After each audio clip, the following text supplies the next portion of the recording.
Bonsoir à tous, bonjour, ça va? C'est les vacances. Que dis-je? C'est la fin des vacances. Alors on est stressé par la rentrée, on n'a pas eu de vidéo depuis longtemps, on est triste. Absolument pas, vraiment, je n'ai manqué à personne. D'ailleurs, mon retour devrait vous terrifier. Vous avez énormément apprécié une vidéo de critique sur le jeune Québécois qui parlait de Five Nights at Freddy's. J'imite pas de ouf le Québécois. Oui, parce que je dis que vous l'avez bien aimé, parce que quand même elle a fait plus de 100 000 vues. À mon échelle, c'est un truc de fifou. Du coup, je me suis dit, pourquoi ne pas faire une autre vidéo critique? D'ailleurs, j'ai changé l'angle de vue pour ces vidéos critiques. Dès que je vais faire une vidéo qui sort de mon thème habituel, ce sera cet angle de vue là. Est-ce que ça vous va? Je sais pas. Dites-le moi dans les commentaires par exemple. Bref, je traîne déjà beaucoup trop. Aujourd'hui, on va s'attaquer à une chaîne. À une vidéo surtout sur une chaîne, mais la chaîne globalement fait le même bordel un peu partout. C'est la chaîne de Noah. Donc Noah, il s'est inscrit sur YouTube en 2014 et il cumule déjà plus de 47 millions de vues. Je sais pas si vous vous rendez compte de 47 millions ce que c'est. Rien qu'à son échelle déjà, sachant qu'il a plus de 600 000 abonnés, c'est énorme, 47 millions. Et alors, Noah, qu'est-ce qu'il fait sur sa chaîne? En fait, le principe de sa chaîne, c'est de lire des threads horreur. Exactement comme Squeezie. Je m'enfuis parce que tout le monde le sentait venir, le truc avec Squeezie, si vous le connaissiez. Putain, soit original. Alors il le sait, hein, bien sûr qu'il reprend le même concept de Squeezie, puisqu'il a fait un nombre incalculable de vidéos sur le fait de est-ce que je plagie à Squeezie? Non, c'est pas du plagiat, c'est de la forte inspiration. Le problème c'est que baser une chaîne sur un seul et même concept, ça peut fonctionner. Le problème c'est qu'aujourd'hui on va voir pourquoi est-ce que sa chaîne c'est pas forcément une très bonne chaîne. Il faut savoir que Noah, je n'ai rien contre le personnage, c'est quelqu'un, oui, il fait ses vidéos clairement pour un but, parce qu'il sait que ça fait un certain buzz derrière. Mais il est enjoué de ce qu'il fait, c'est un personnage, il est joyeux, donc envers lui réellement j'ai pas de problème. C'est plutôt envers ses vidéos que j'ai un petit problème, et je suis tombé dessus purement par hasard. Est-ce que je me suis encore perdu sur YouTube? Donc aujourd'hui on va parler de sa vidéo sur Mr. Chuckleteeth. Bonsoir, attention très important avant de commencer la vidéo et avant que je t'apporte toutes les réponses que tu as envie de connaître, je tiens à préciser que tu ne dois jamais réaliser ce que je vais vous présenter dans cette vidéo. C'est très important. Et de même pour si tu vois quelqu'un le faire, si tu vois quelqu'un, je sais pas, taper Monsieur Chuckleteeth sur Messenger, tu vas directement contacter tes parents ou alors tu vas appeler la police si tes parents sont pas joignables. Dans cette vidéo en fait, Noah va nous parler d'un petit personnage qui s'appellerait Mr. Chuckleteeth et qui entrait encore une fois les internets comme l'ont fait ses prédécesseurs, Momo finalement, qui s'avère être une énorme connerie, hein. Finalement c'est juste des gens qui accumulaient les fakes sur leur chaîne YouTube de manière à faire un nombre de vues calculable. Mais rappelez-vous, hein. Mais il y a eu des vrais morts, hein, par contre. C'est pas moi qui le dis. Le problème, c'est que après Momo, on a eu le personnage de Ayuwoki, qui à la base était un personnage tiré d'un jeu d'horreur et qui s'est avéré être encore apparemment un méchant des internets. J'ai vraiment beaucoup de problèmes avec ce genre de conneries parce que tout le monde sait très bien que c'est faux et il y a quand même des gens qui y croient encore. Il faut arrêter de se faire matrixer comme ça. Les monstres qui essayent de vous contrôler via des applications, ça n'existe pas, d'accord? Depuis quelque temps, quelque chose se propage un peu partout sur les internets comme un putain de virus. Alors, oui. Mais visiblement, personne n'était au courant. Je sais pas. Oui, bien sûr, là je sais, tu me regardes et tu te dis, mais quelle est cette chose? Noah, explique-nous, t'inquiète pas, ma man. Durant cette vidéo, tu auras notamment toutes les réponses concernant cette entité ou ce démon ou cette chose qui se cache derrière. Il y a un truc qui m'insupporte très légèrement, c'est le personnage de Noah en fait, c'est qu'il a des manières de faire en fait... pour pousser les gens à essayer de rire, mais beaucoup trop. C'est-à-dire qu'on peut faire rire les gens avec des manières, avec le montage, ce que j'arrive absolument pas à faire. Mais c'est-à-dire que lui, il va vraiment beaucoup exagérer la chose, comme s'il avait vraiment besoin en fait que les gens rigolent, même s'il sait que c'est pas vraiment drôle. Mais ce que je veux dire, c'est que enchaîner les effets, enchaîner les blagues pas forcément drôles qui vont durer longtemps. Alors oui, tout le monde a besoin de watch time, parce que l'argent, mais... que ce soit comblé de manière intelligente, tant qu'à faire, c'est beaucoup plus intéressant. Et tu auras également le témoignage d'une personne qui a décidé de contacter Monsieur Chuckleteeth. Tu comprendras donc pourquoi est-ce que tu ne dois jamais le faire. Ce témoignage étant donc basé sur des faits réels. Alors là, retenez bien le mot témoignage, hein, non, parce que je vais y revenir plus tard, c'est vraiment important, il faut s'en souvenir, hein, c'est un témoignage. Encore une fois, en fait, on va nous dire « Oui, ce sont des faits réels !» Mais nous, en fait, ce qu'on veut, ce sont concrètement des preuves. Alors oui, on est au début de la vidéo, on n'a pas encore des preuves, mais on attend ça, et nous, on en veut parce que, oui, un démon qui vit sur Messenger et qui se balade pour aller hanter les petits garçons et les petites filles... Wesh. Juste, je précise un seul truc. Mr. Chuckleteeth signifie en réalité Monsieur souriant aux dents. C'est pas cool comme nom, hein? Tu sais pourquoi est-ce qu'on l'appelle comme ça? Non, tu vas l'apprendre très bientôt. Peut-être parce qu'il est souriant et qu'il a des dents. Enfin, je sais pas, hein, mais... Bienvenue dans un nouvel épisode de Thread Paranormal.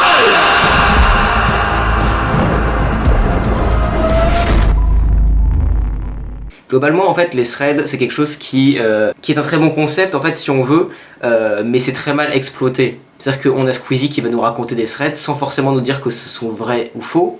C'est à nous un peu de nous imaginer la chose, mais quand c'est faux, il va souvent nous le dire. Et quand c'est vrai, on sait pas.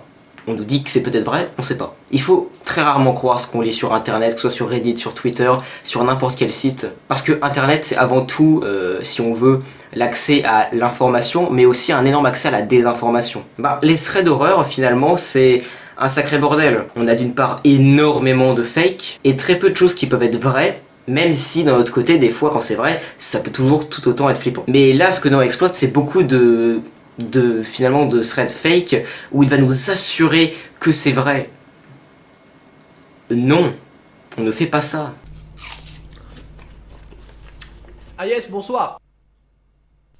Voilà, là on est bien. Oui, cette affaire-là, elle va être beaucoup trop stylée, vraiment. Alors là, je suis un peu chagriné parce que c'est vrai que je me rappelais plus après avoir regardé la vidéo. Mais pourquoi est-ce que son intro commence après 2 minutes de vidéo pour nous teaser ? Enfin, je veux dire, une intro c'est pas censé être long, je veux dire, tu arrives, bonjour, je m'appelle Anthony Checker-Class. Mais là, après 2 minutes de vidéo, sans vous mentir, 2 minutes de vidéo, la vidéo commence vraiment. Watch time, je suppose ? Et je bouffe une pastèque, t'as un problème? Non mais autant se rassurer comme on peut, non? On ne touche pas aux pastèques. C'est nous, on se rappelle. Là, on attaque un membre de notre royaume. Même moi, je dis de la merde pour gagner du watch time. Vous vous rendez compte? C'est vraiment insupportable. Est-ce qu'on peut faire un montage de moi avec ma pastèque sur une plage, s'il vous plaît? Ah, c'était pas si drôle que ça, hein. Dans ma tête ça avait l'air peut-être un petit peu plus fun, hein. Je pense qu'au montage c'était pas si ouf, je suis désolé. Peut-être qu'il faut que je commence avec la vidéo du coup. Bon, au moins c'est cool, hein. Il s'en rend compte. Mais c'est vrai que comme je le disais au début, il essaye toujours d'enchaîner un maximum de blagues. Il faut savoir que tu es drôle ou tu ne l'es pas, d'accord? Tu peux pas du jour au lendemain te dire hey, finalement je suis pas trop quelqu'un de marrant. Je veux dire, il aurait pu écrire quelque chose et avoir des blagues bien ficelées pour faire des jeux de mots, des choses qui lui permettraient finalement d'attirer beaucoup plus le public. Parce qu'on peut très bien faire des threads fake tout en même temps en apportant quelque chose de drôle et le mentionner. Bon, il mentionne pas que c'est fake et il est pas drôle. Désolé. Qu'est-ce que c'est l'entité qu'on appelle Mr. Chuckleteeth? À la base, Mr. Chuckleteeth est un personnage de télé qui animerait une émission pour les enfants, un petit peu comme les Teletubbies, etc. Tu vois, il est là, il est heureux et tout. Ça se passait donc à la base aux États-Unis chaque semaine, et c'était un petit peu d'une animation pour les enfants. Bref, c'est une animation qui s'est d'ailleurs arrêtée il y a un moment. On peut donc se demander où est passé maintenant le personnage de Mr. Bon, alors Mr. Chuckleteeth finalement c'est quoi? Dans ce qu'on nous raconte, ce sera un personnage d'une émission dans le style de par exemple le Casimir ou alors le Teletubbies. Si vous vous rappelez de Casimir, vous êtes quelqu'un de bien. Qui donc animerait une émission pour les enfants toutes les semaines et aux États-Unis. Alors le problème que j'ai avec ça, c'est qu'il existe que très peu d'images de Mr. Chuckleteeth, et par très peu de photos, j'entends bien une seule.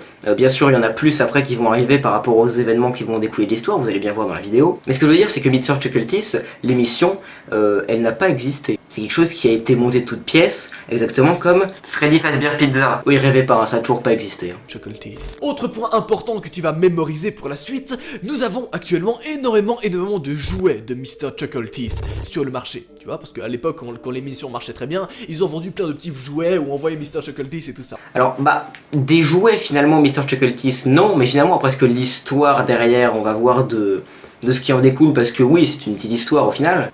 Il y a eu des masques qui ont été créés, il y a eu des trucs, des sortes de goodies, par exemple sur des vêtements, des coques de téléphone ou alors des tasses. Mais c'est tout. Voilà. Ouais, non, pas de figurine de Mr. Chuckleteeth sur le marché, hein. Rêvez pas. Actuellement, il existe alors 2 théories sur Mr. Chuckleteeth. La première, c'est la théorie numéro 1. Mr. Chuckleteeth serait en réalité un espèce d'homme qui aime un peu trop les enfants, si tu vois ce que je veux dire. Parce que oui, on parlait bien ici d'une émission pour les enfants, dans laquelle on vend des jouets, etc. On est quand même pas très loin de peut-être un éventuel gros psychopathe qui aime les enfants, tu vois, et qui se cacherait peut-être derrière un masque. Cependant, il existe une deuxième théorie qui est bien plus intéressante, et bien plus stressante aussi. Celle-ci raconterait que Mr. Mr. Chuckletease serait en réalité un espèce de démon et qui prendrait l'apparence d'un homme portant un sorte de masque souriant. Là en fait on nous dit que Mr. Chuckletease, on sait pas si c'est vraiment en fait un humain ou alors une sorte de démon ou alors un psychopathe. On va remettre les choses en place. C'est censé être une émission pour les kidous. J'ai dit les kidous, je vais me pendre, ne vous inquiétez pas. Ce que je veux dire c'est que Mr. Chuckletease, on nous expose le fait que ce serait quelqu'un qui aime beaucoup les enfants. Oui, mais je veux dire, on n'a jamais suspecté Casimir, par exemple, d'être un pédophile. Alors que bon, voici venu le temps des rires et des chants sur l'île aux enfants, c'est tous les jours le printemps. Oui, je le connais. Donc, même si Mr. Chuckletease avait réellement existé, car oui, il n'a pas existé, bah, ce serait un mec dans un costume qui anime une émission qui est payée par des gens. Comme les émissions, en général. Mais en aucun cas, ce serait un démon. Et où est-ce qu'il serait passé? Bah, à la trappe, comme les Teletubbies, et Casimir, et par exemple le Muppet Show, enfin je ne sais pas. Bref, comment Mr. Chuckletease communiquerait de deux façons différentes. La première, ça serait par la télévision comme à l'époque. Cependant, récemment, ce dernier possède un nouveau moyen de communication qui est l'application Messenger. Bah, en fait, Messenger, que ce soit comme WhatsApp ou alors même quelque chose pour recevoir des messages de base, bah c'est rien. Enfin, c'est pas ce que je veux. Une sorte de châtelet pour les monstres. Hein. Mais c'est-à-dire que il n'y a pas encore de démons sur Discord ou alors sur Skype, déjà parce que plus personne n'utilise Skype. Ce que je veux dire, c'est que sur Messenger, pourquoi est-ce qu'il y aurait un démon? Quel genre de démon se balade sur Messenger? Enfin, je veux dire, faut savoir, Messenger, c'est quand même, à la base, l'application de communication qui est un dérivé avec Facebook. Alors oui, vous pouvez l'utiliser pour les numéros de téléphone aussi, mais pas pour communiquer avec les démons. Désolé, hein, mais vraiment, pour communiquer avec l'au-delà, il faut essayer le Ouija. Hein. Pas Messenger. Certains témoignages qu'il aurait ajoutés racontent qu'ils auraient par la suite reçu une sorte d'appel. D'ailleurs, comment est-ce qu'on peut reconnaître que c'est un appel de Mr. Chuckletease?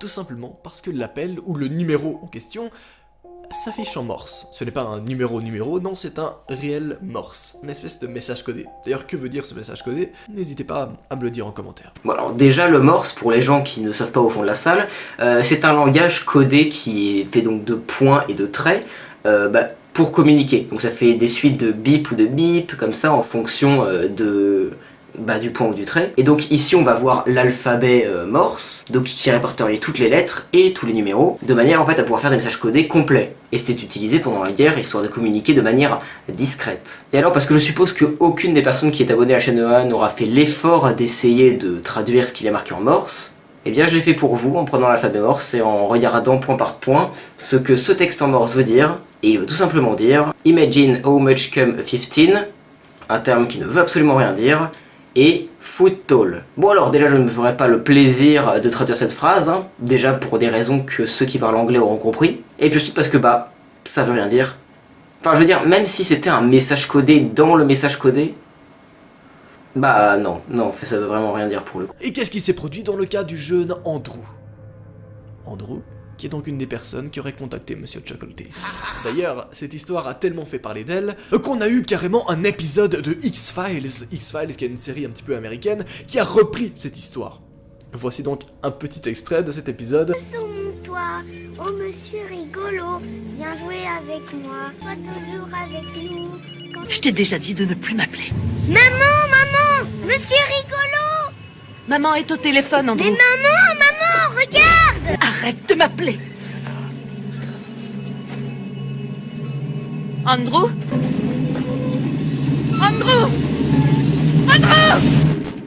Bref, tout commence au parc un après-midi en 2018. La mère de Andrew recherche un contact sur son smartphone, car son fils n'arrêtait pas de lui casser les pieds en lui disant qu'il discute avec un ami sur Messenger. Et qui est cet ami? Eh bien, il s'appellerait Monsieur Chuckletease. Il faut savoir que Andrew possédait également un jouet de Monsieur Chuckletease qu'on voit d'ailleurs également dans l'épisode de la série. Bref, la mère, en cherchant alors ce contact sur son smartphone afin de lui envoyer un message en mode « je sais pas pour qui tu te fais passer, mais t'arrêtes de parler à mon fils, d'accord ?» Eh bien, elle reçoit un appel en morse. Tu sais ce que ça veut dire maintenant, non? Un premier appel, elle répond et elle est en mode arrêtez de m'appeler maintenant, arrêtez, et elle décroche. Puis elle reçoit un deuxième appel, bon, elle répond et elle dit arrêtez de m'appeler maintenant, et elle raccroche. Elle reçoit un troisième rappel, elle dit putain arrêtez de m'appeler, elle raccroche. Et là, quand elle re-regarde là où était son fils, il est plus là. Alors en fait non, hein, clairement, parce que l'épisode de X-Files déjà est sorti du remaster, je crois, qui est sorti en 2017-2018. Je suis paumé au niveau des dates, faut arrêter. Mais en gros qui s'appelle Familiar, quelque chose comme ça. Et dedans on va trouver donc des créatures qui pourraient s'associer à ce que les enfants auraient pu regarder. Mais c'est fictionnel, ce n'est absolument pas des faits réels. Et je n'ai pas vu l'épisode, mais il y a un truc que je suis sûr, c'est que clairement, comme on voit dans l'extrait, la mère n'a pas l'air du tout de demander à une entité d'arrêter de l'appeler. Déjà, elle le tutoie, je trouve qu'elle prend vachement vite la conf, et elle lui dit « je suis avec Andrew au parc ». Alors, moi, ce que j'imaginerais, ce serait plutôt que ce soit par exemple... J'ai pas vu, je sais pas dans quel contexte, peut-être par exemple son ex-mari, peut-être qu'il n'y a pas d'histoire de mari séparé, peut-être qu'elle parle à quelqu'un qu'elle connaît, ou quelqu'un qui arrête pas de l'appeler, mais vraiment pas un démon qui l'appelle en morse. Ça n'aurait aucun sens. Nous sommes donc le jour numéro 2, après la disparition d'Andrew. Un témoignage sur place raconte ceci. Une petite vieille du Connecticut est bouleversée quand un petit garçon nommé Andrew est assassiné dans la forêt. L'enfant est attiré dans la forêt par une version grandeur nature de son jouet bien-aimé et de la mascotte du spectacle pour les enfants. Un mannequin ventriloque nommé Mr. Chuckleteeth. C'est quand même une grand-mère qui est vachement bien renseignée sur les faits, hein, parce qu'elle peut nous décrire le truc image par image si on veut. Pas elle qui aurait tué le gamin quand même. Jour numéro 10. L'enquête. Le temps passe. Aucun indice ne fait surface durant 10 putains de jours. Durant 10 jours, la mère est en mode putain, on ne retrouve pas le corps de cet enfant. Ils sont quand même très très forts les policiers américains. Parce que là, de ce qu'on en comprend, ça fait 10 jours que le gamin a disparu et il n'y a pas d'enquête qui a été menée. Il a disparu, ok. Déjà, normalement, au bout d'un certain temps, déjà la personne est présumée morte. On arrête vraiment de chercher un moyen de le retrouver vivant. Mais bon, 10 jours après, les flics se disent on partirait pas un petit peu pour chercher un enfant dans les bois là? Puis, c'est donc le 10e jour, en soirée, que la police va mener une énième recherche en forêt. Cette fois-ci, accompagnée de chiens, de garde et de chasse. Des chiens de garde et de chasse. Alors, je suis pas un expert en recherche d'enfants perdus dans la forêt. Mais c'est un truc que je sais, c'est qu'on n'emploie pas des chiens de garde et des chiens de chasse pour chercher des humains. Voilà, c'est tout. C'est juste... j'ai ça. À un moment donné, les chiens s'arrêtent. La police s'arrête, se met en rond et observe ce qu'il y a au centre du rond. Le corps de Andrew. La police trouvera alors le corps du petit Andrew dans les bois, mutilé au-delà de toute croyance. Alors que la police locale conclut qu'il a été tué par un coyote ou un loup, il existe une autre théorie, le meurtre. Là tu l'as compris, il y avait 2 théories à ce moment précis. Soit il a été attaqué par une espèce de créature, un loup ou quelque chose du genre, soit il a été assassiné. Tu tombes bien, la mère, les parents vont plus pencher sur le côté de l'assassinat. Bon, le Connecticut est une très petite ville. Alors là, on va avoir un sérieux problème, parce qu'en gros, ce qui se passe, c'est que le Connecticut, c'est pas une très petite ville. C'est un état américain. Hein, vous ne croyez pas sur la carte, c'est juste là. Voilà, donc la très petite ville du Connecticut, je ne sais pas laquelle c'est, mais c'est pas le Connecticut. Voilà. Jour numéro 13, après la disparition d'Andrew. Les premières hypothèses. En premier lieu, les enquêteurs adopteront une approche plutôt pratique et supposeront qu'il a été tué par quelqu'un de la ville. Peut-être un agresseur d'enfants. Petite info d'ailleurs, la ville du Connecticut a connu une chasse aux sorcières dans les années 1600. Oui, alors là, le lien entre les sorcières en 1600 hein, et un crime purement banal en 2018... Enfin, ok. L'hypothèse du meurtre va cependant grandir lorsqu'on recevra les résultats de l'autopsie par exemple, où on verra qu'il y a des traces de couteau, de mutilation, que sa langue a été arrachée. D'accord, donc en gros, grosso modo, là dans l'histoire, le gamin s'était fait autopsier et il s'est pris des coups de couteau. Alors, je n'ai jamais autopsié personne, d'accord? Je suis pas bizarre à ce point. Mais je pense savoir que quand on se fait autopsier pour voir... En général, c'est pour voir les causes de la mort, quand ça ne se voit pas directement sur le cadavre. Je veux dire, oui, l'autopsie, elle cherche à trouver encore plus de détails. Mais quand dans les faits, il s'est pris des coups de couteau, tu le vois sur le corps. Je veux dire, qui est votre médecin légiste, les mecs? Non, parce qu'on parle quand même de flics qui avaient eu une hypothèse comme quoi il se serait fait tuer par des loups ou des coyotes, alors qu'il s'est pris des coups de couteau. C'est quand même des super racailles en fait, les loups dans le Connecticut, c'est des malades. Le père commence à paniquer et commence vraiment à péter un câble lors de cet enterrement. Il est en mode, mais putain, comment c'est possible? Ça fait 18 jours qui se sont découlés et je crois qu'on va réellement jamais savoir qui a assassiné mon fils, bordel de merde. Qu'est-ce qui s'est produit ce jour-là? Alors celui-ci va discuter avec les enquêteurs qui lui demandent s'il a connaissance d'un certain délinquant sexuel ou quelqu'un qui apprécierait un petit peu trop les enfants dans la région. Le père répond qu'il ne sait pas, mais il parvient à les orienter vers une vieille dame. Cette vieille dame, c'est Roseline. On lui passe la bise. Est-ce qu'on cherche le rapport avec Roseline? Enfin, quel qu'il soit, cette grand-mère qui existait ou non, pourquoi le père oriente les flics vers une grand-mère alors que son fils s'est potentiellement fait tuer par un tueur en série? Je veux dire, c'est pas une baba yaga quand même, je veux dire, c'est vraiment juste une grand-mère. Nous sommes le jour 27, la maison perdue. Cette vieille dame, Roseline, connaît un petit peu tout le quartier du Connecticut et parvient à orienter les enquêteurs vers une maison étrange, une maison un petit peu perdue et abandonnée, mais que parfois elle voit des choses bouger à l'intérieur, des lumières qui s'allument alors qu'il n'y a pas censé avoir l'électricité à l'intérieur, des objets qui tombent ou encore parfois même des espèces de silhouettes qui passent aux fenêtres. Alors là, l'enquête prend un putain d'élan. Les enquêteurs vont alors directement appeler une équipe de policiers et vont se rendre sur place, lampe de poche à la main et flingue dans l'autre main littéralement. Hein. Ils défoncent la porte à l'intérieur, puis entrent. Il y a de la poussière quasiment partout et l'endroit semble très peu inhabité, voire totalement inhabité. C'est très peu inhabité, mais c'est totalement inhabité, tu vois. Ils descendent ces petits escaliers, ouvrent la porte qui grince et tombent sur cette ultime pièce. Celle-ci est remplie de ballons et de souliers de clown. Et une petite boîte à musique est située dans le coin au fond à droite, par terre. Les enquêteurs à ce moment-là ont bien relevé dans leur rapport que la musique à ce moment-là tournait. La musique qui se joue est celle-ci. Oh, Mr. Chuckle Teeth, won't you play with me? En boucle, sachant qu'à côté de la boîte à musique, on y retrouvera la langue de Andrew. What the fuck les amis? Cependant, aucune putain d'empreinte digitale sera retrouvée sur place. En tout cas, aucune empreinte digitale d'humain. L'enquête va quasiment toucher à sa fin, car les enquêteurs sont actuellement en train de rechercher la localisation exacte de Mr. Chuckleteeth grâce à ce numéro Messenger. Et vous savez quoi? Nous avons déjà les premières pistes. Et ici, une théorie principale va se débarquer, celle qu'il s'agirait d'un meurtrier ou d'un espèce d'humain qui se cacherait derrière. Sauf que quelque chose va à l'encontre de cette théorie. Le fait qu'on n'a retrouvé aucune empreinte, à moins que le mec se tremballe avec des gants continuellement, ça n'en fait littéralement aucun sens. Bah là en fait ça fait tout son sens, hein. Je veux dire, un tueur en série, c'est ce qu'il fait, il est discret, tu vois. C'était pas sa maison, c'était son repère. Quand t'es dans ton repère, tu fais gaffe. Parce qu'il y a des chances que tu te fasses niquer par les flics. Surtout que le mec il porte déjà un costume pour attirer les enfants. Pourquoi il s'embêterait à leur tirer alors qu'il voit, il peut se balader avec. Donc oui, il peut ouvrir les portes et prendre des objets avec ses gants. C'est pas la preuve de l'existence d'un démon, ça. Et puisqu'on en parle un peu de la fin de ces histoires, la langue de l'enfant est retrouvée à côté de la boîte à musique qui joue l'air de... C'est nul à chier. Enfin, excusez-moi d'avoir insulté comme ça, mais on en parle que c'est vraiment le scénario d'un très mauvais film d'horreur qui fait peur à personne. Je veux dire, c'est quand même honteux de finir son histoire comme ça. Je vous avais dit de retenir au début que c'était un témoignage. Comment tu as eu le témoignage d'un enfant qui est mort? Est-ce que je me fais bien comprendre, encore une fois?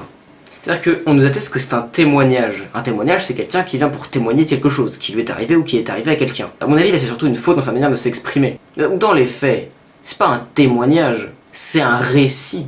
C'est là la différence. Le récit, c'est qu'on a raconté quelque chose. Le témoignage, c'est que c'est quelqu'un qui est venu témoigner de ce qui lui est arrivé. Mais du coup, on n'a aucune preuve, finalement, que cette histoire, elle est réelle. Là, on arrive à la conclusion, en fait, de cette vidéo, parce que qu'est-ce qui se passe, finalement? Qu'est-ce qu'on peut lui reprocher à Noah? En fait, Noah, il divulgue de la désinformation. C'est quoi, finalement, la désinformation? C'est le contraire de l'information. Quand j'informe quelqu'un, je l'informe d'un fait. Quand je désinforme quelqu'un, je l'informe d'un fait, mais faux. Je lui donne des mauvaises informations. Le problème des fake news.